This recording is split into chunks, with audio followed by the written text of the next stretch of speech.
जय माता रानी दोस्तों, आप सभी का बहुत बहुत स्वागत है आपके अपने चैनल राधा कृष्ण ऑफिशियल में। उम्मीद करती हूँ आप लोग बहुत ही अच्छे होंगे। तो ये बताने के लिए कमेंट बॉक्स में जय माता दी जरूर लिखिएगा।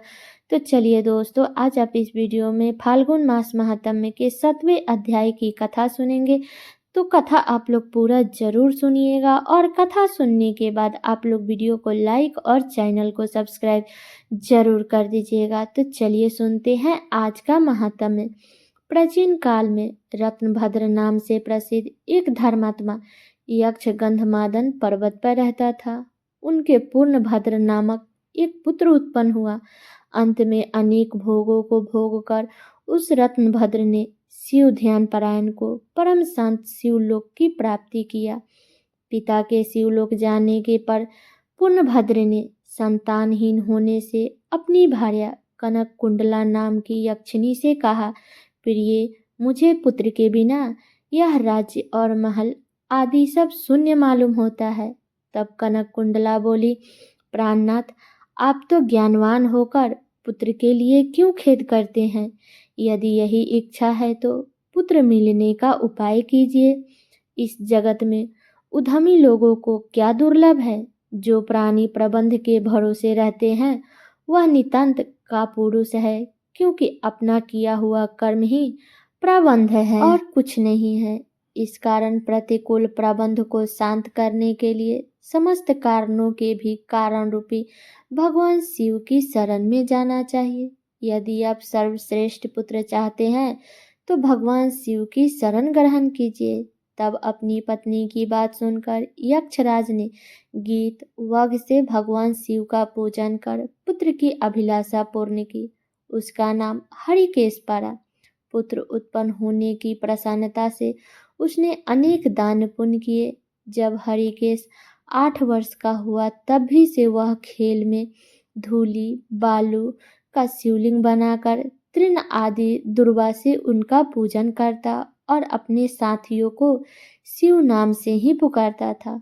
वह रात दिन हे चंद्रशेखर, हे भूतेश, हे मृत्युंजय, हे नीलकंठ आदि पवित्र नामों का उच्चारण करता रहता और मित्रों को प्रेम करता हुआ बार बार इन्हीं नामों से पुकारता रहता। उसके कान के नाम के अतिरिक्त अन्य किसी को ग्रहण नहीं करते थे।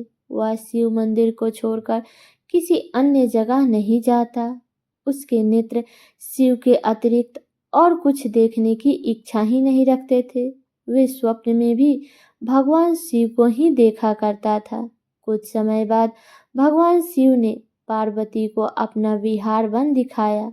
वह अनेक सुग्ध युक्त पल्लवों से सुशोभित था। शिव बोले कि हे देवी, जैसे तुम मुझको बहुत प्रिय हो वैसे ही यह आनंद वन भी मुझे परम प्रिय है। मेरे अनुग्रह से इस आनंद वन में मरे हुए को जन्म मरण का बंधन नहीं होता, अर्थात वह फिर संसार में जन्म नहीं लेता। पुण्य आत्मा के कर्म बीज विश्वनाथ के प्रज्वलित अग्नि में जल जाते हैं, उसी से फिर वह गर्भाशय में नहीं आते हैं। काशीवासी लोगों के देहांत के समय में मैं ही तारक ब्रह्मा ज्ञान का उपदेश देता हूँ, जिससे वह उसी क्षण मुक्ति हो जाते हैं।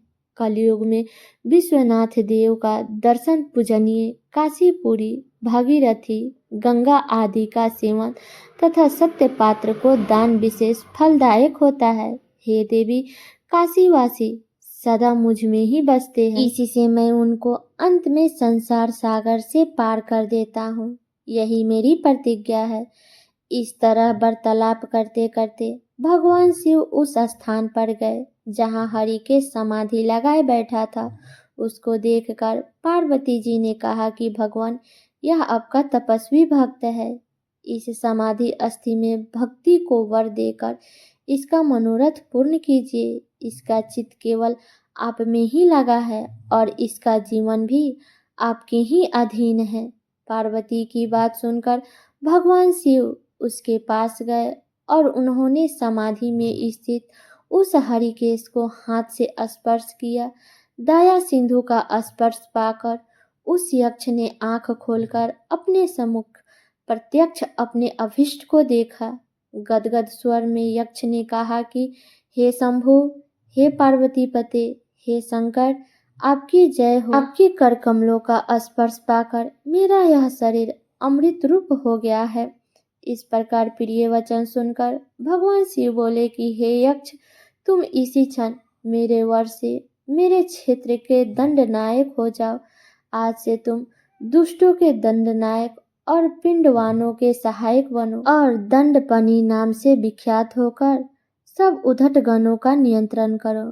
मनुष्य में सत्य अर्थ नामों वाले समभर्म और उद्भर्म ये दोनों गण सदा तुम्हारे साथ रहेंगे। तुम काशीवासी जनों के अन्नदाता, प्राणदाता, ज्ञानदाता होवे और मेरे मुख से निकले तारक मंत्र के उपदेश से मोक्षदाता होकर नियमित रूप से काशी में निवास करो।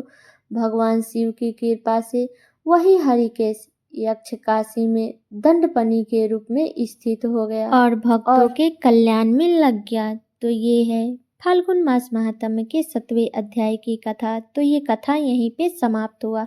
तो ये कथा मेरी यहीं तक का था। कैसा लगा ये कथा आप लोग कमेंट करके ज़रूर बताइएगा। चैनल पे नए आए हैं तो सब्सक्राइब कर लीजिएगा, वीडियो को लाइक कर दीजिएगा और वीडियो को शेयर कर दीजिएगा ताकि हर कोई फाल्गुन मास महात्म्य के इस अध्याय की कथा को सुन सके। तो चलिए दोस्तों, मिलती हूँ अगले वीडियो में किसी नए वीडियो के साथ में। तब तक के लिए नमस्कार।